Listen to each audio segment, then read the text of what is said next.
Bonjour, moi c'est Anissa pour Iris Magazine.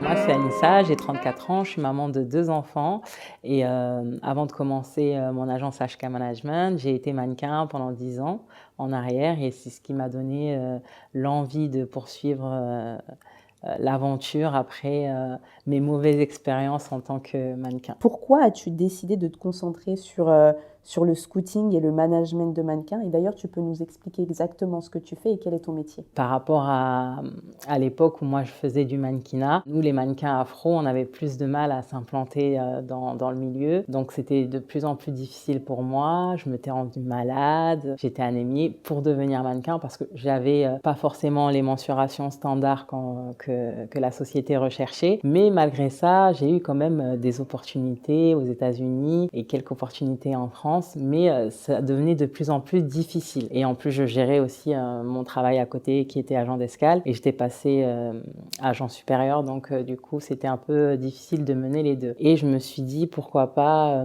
passer derrière et aussi essayer d'être directrice de casting. En même temps, quand je repérais des filles, je les aidais gratuitement à marcher, des cours d'élocution, la posture. Donc je donnais des cours sans forcément derrière voir que ça pouvait m'emmener à un métier de scouting. Donc quand je me suis intéressée en profondeur, j'ai quand même commencé à ouvrir une agence de formation, une agence pour former les mannequins. Au fil du temps, je me suis rendu compte que j'avais des pépites qui s'inscrivaient aux formations. Et de là, à chaque fois que je repérais, enfin les filles qui s'inscrivaient, je repérais des filles et les marques me disaient waouh, elle est très belle, on aimerait bien shooter avec elle. Donc je me suis dit mais en fait ce que je fais c'est quand même un métier d'agent. Donc de là je me suis dit bon ben, on va structurer tout ça et on va voir comment je peux ouvrir une agence de scouting et d'agent. Donc on va dire que dans le métier on appelle ça une agence mère.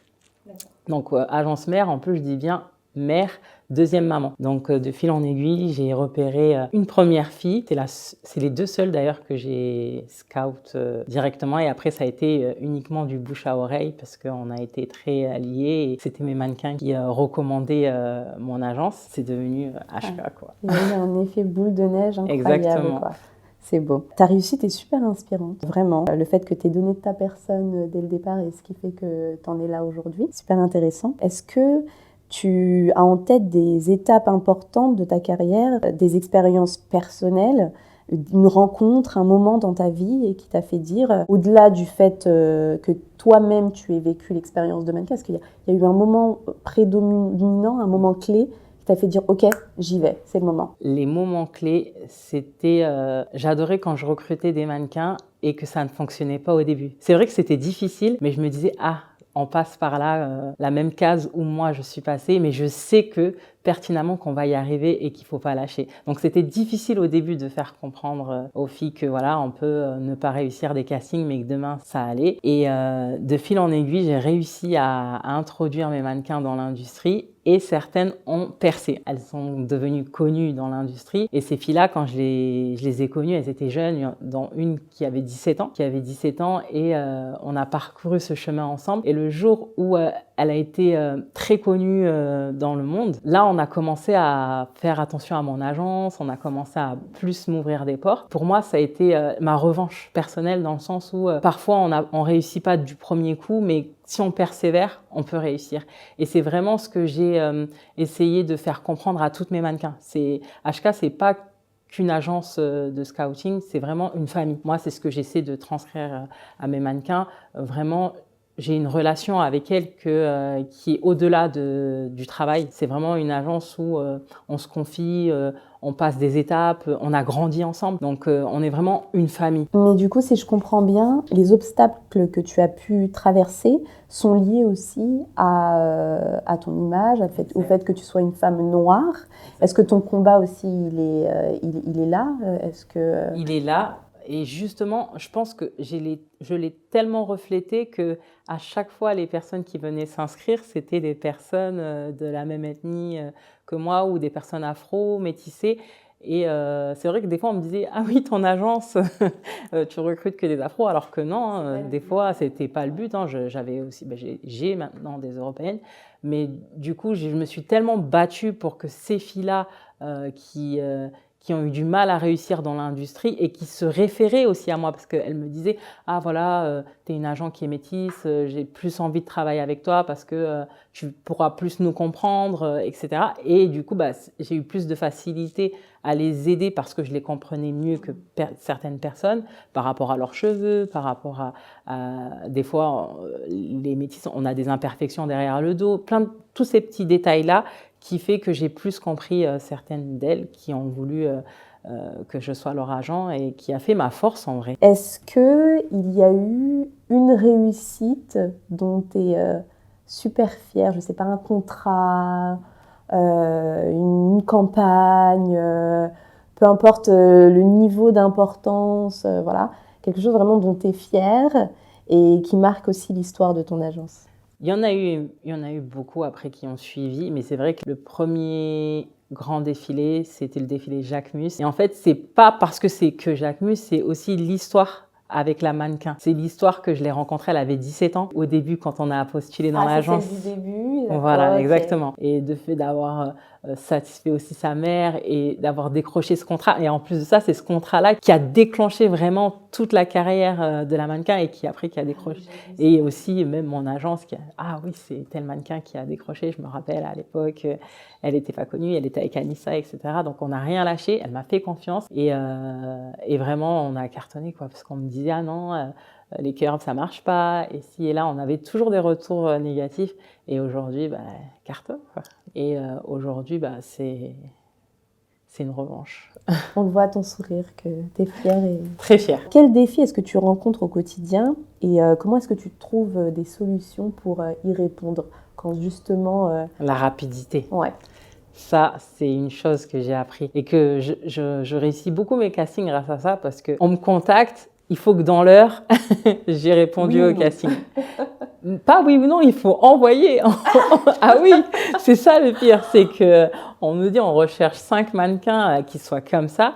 Si dans l'heure, t'as pas envoyé un bon casting, tu peux te dire que c'est une autre agence qui l'a fait pour toi. Et ça, c'est le plus difficile dans le métier, je trouve, que dans le métier du casting. Ce qui est bien, c'est que vraiment, j'ai beaucoup de métisses, mais elles ont toutes leurs caractères différents. Elles sont toutes différentes, elles ont tous des traits différents. Et à chaque fois, franchement, sur un casting où des fois il y a 1000 filles, il y a toujours une de mes filles. Toujours une de mes filles, parce qu'elles sont toutes différentes. Et ça, franchement, je suis trop fière. Je vais donner un exemple. Il y a 3 ans, il y avait un casting Garnier qui passait à la télé encore, qui passait encore l'année dernière, mais qui passe plus cette année. J'ai 3 filles de mon agence qui ont été prises et il y avait plus de 1000 filles qui ont fait le casting. Enfin, il y avait au moins 1000 filles qui ont fait le casting. Et les 3, elles ont été prises. Et j'y croyais même pas. Je me suis dit, mais les filles, elles m'ont dit, ah là là, Anissa, on a fait la queue. Il y avait un monde pas possible. Et Tam, pareil. Le défilé Tam. C'est surtout tout ce qui est autour de la beauté et du cheveu. À chaque fois, il y a une de mes filles. Et ça, c'est ma plus grande fierté. Comment est-ce que tu envisages l'avenir de ton métier et celui de HK Model Management Agency? Alors, il y a peu de temps, j'avais été démarchée par une agence aux États-Unis, à LA, qui voulait s'associer avec moi. Le seul problème, c'est qu'elle voulait qu'on fusionne, mais enlever le nom de HK et que ce soit leur agence, le nom de leur agence Oxygène. Donc, j'étais en accord pour fusionner pour que HK ait des locaux sur LA et qu'il y ait quelqu'un qui me représente sur LA. Mais de retirer le nom HK après réflexion, c'était pas possible.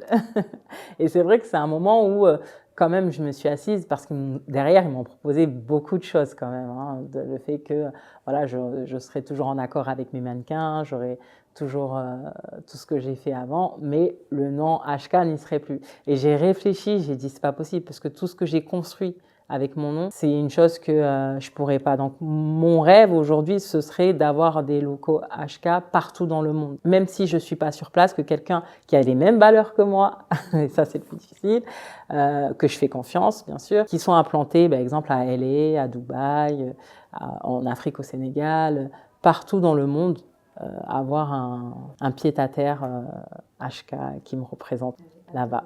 Donc ça, je sais que j'y arriverai, c'est sûr. Et surtout même en Afrique, j'aimerais bien m'ouvrir un peu plus sur ce côté-là, aller au Mali, aller au Sénégal, pouvoir montrer à ces filles-là qu'elles ont énormément de potentiel, parce que souvent elles ne le savent pas, et les faire percer, comme les filles que j'ai connues en France qui avaient du mal à percer, et pouvoir ouvrir cet état d'esprit-là ailleurs en Afrique pour qu'elles puissent venir en France et travailler, et aussi là-bas, parce qu'il y a énormément de potentiel là-bas, sauf que voilà, c'est pas les mêmes événements, c'est pas la même ampleur, ils sont pas payés pareil, et c'est vraiment dommage parce qu'il y a énormément de potentiel. On va parler un petit peu du coup du milieu dans lequel on évolue, dans le milieu de la mode. On est d'accord que c'est un milieu très masculin.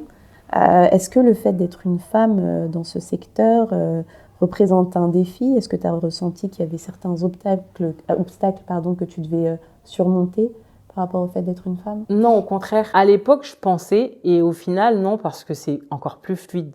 Le fait d'être une femme, de venir apprêter et de pouvoir tout négocier, franchement, c'est génial. Des fois, même, c'est plus facile. Il y a une forme de respect qui se dit, waouh, derrière ce compte-là se cache une femme. C'est génial, quoi. Et moi, je kiffe parce qu'en général, on s'attend à avoir un homme et au final, c'est une femme. Et ça fait la force, parce que ça fait ma force, parce que quand j'explique mon parcours et que je négocie, c'est fluide, quoi. Ils se disent, il y a de plus en plus de femmes maintenant, en plus aujourd'hui avec les réseaux, qui ont de belles entreprises, donc ça fait ma force. Ouais. Merci. Alors on va parler un petit peu de l'héritage que tu veux laisser et des aspirations que tu souhaites avoir. Donc HK Model Management Agency est implantée en France. Comment est-ce que tu abordes le développement de ton agence au plan international? Tu as parlé un petit peu de Londres tout à l'heure. Exactement. Déjà, je travaille avec des clients à l'international. Je suis déjà implantée, enfin pas implantée, mais je travaille, j'ai des clients à l'international. Mes filles travaillent à l'international. Mais mon agence, j'aimerais bien aussi l'implanter à Londres. Donc c'est en cours. Donc, elle sera aussi implantée à Londres, à l'international, sachant que j'ai beaucoup de clients à Londres et que ça marche très bien. Du coup, Londres, et au-delà de Londres, est-ce que tu as parce que tu as déjà commencé à travailler avec Londres, est-ce qu'il y a un autre marché que tu souhaites je travaille avec le Canada, je travaille avec LA, je travaille avec New York. Alors, pour conclure, je vais te poser 2 questions. Du coup, la première, comment est-ce que tu vois l'agence dans quelques années, donc avoir une présence à l'international, on est d'accord. Mais est-ce que tu as un rêve, peut-être un rêve secret que tu veux nous... Alors, mon rêve, je l'ai déjà accompli. Parce qu'à partir du moment où les filles, elles ont accompli leur rêve, pour moi, ça a été un rêve. Le fait de me dire, Anissa, tu m'as aidé à réaliser mon rêve, et parfois, elles regardent les affiches qu'elles font, les pubs qu'elles font, et qu'elles me disent, j'ai accompli mon rêve. Moi, c'est déjà ce que j'ai laissé dans l'industrie. Pour moi, c'est un rêve. Je les ai aidées, j'ai fait ma part du marché. Pour moi, ça y est, à partir du moment où elles ont réalisé leur rêve, même si on continue à le réaliser encore et encore, à partir du moment où elles ont déjà réalisé leur mini-rêve, que les parents m'appellent et qui me disent « Waouh, merci pour ce que tu as fait pour ma fille. Ah, merci, j'ai pu m'acheter ce sac-là grâce à toi. » C'est déjà un rêve. Pour moi, j'ai réalisé, j'ai participé à réaliser ce rêve. Et moi, c'était mon rêve, pouvoir aider les gens à réaliser leurs rêves. Donc pour moi, déjà, ce rêve-là, je l'ai réalisé. Après, m'implanter dans les autres villes, mais mon rêve, pour moi, je le réalise au quotidien. Les aider à réaliser leurs rêves, et ça marche. Donc je vois pas plus grand que ça, parce que demain, quand mes enfants ils vont grandir et qu'on leur dira grâce à ta mère, ces filles-là, elles sont connues à l'international, ou grâce à ta mère, elle a pu aider, parce que comme je vous ai dit, il y a des filles parfois qui ont pu aider leur maman, qui n'avaient pas forcément d'argent. Derrière, ça engendre plusieurs choses incroyables. Des filles qui sont issues de vies défavorisées, qui ont pu aider leur mère à voyager, mais des choses vraiment incroyables. Dans ma ville où j'ai grandi, il y a une fille qui est très connue maintenant dans notre ville, et vraiment quand on nous voit, sa maman, elle a des étoiles dans les yeux, quoi. Et moi, le fait d'avoir participé à ces étoiles, c'est une satisfaction. Pour moi, j'ai déjà réalisé mon rêve, de pouvoir se dire que waouh, grâce à toi, ma fille, elle est là. C'est ouf, quoi. C'est beau, bravo. Merci beaucoup, Anissa. Merci. Merci. Merci beaucoup et vraiment je suis très inspirée par ton parcours, les valeurs que tu transmets et je te souhaite le meilleur. Merci beaucoup.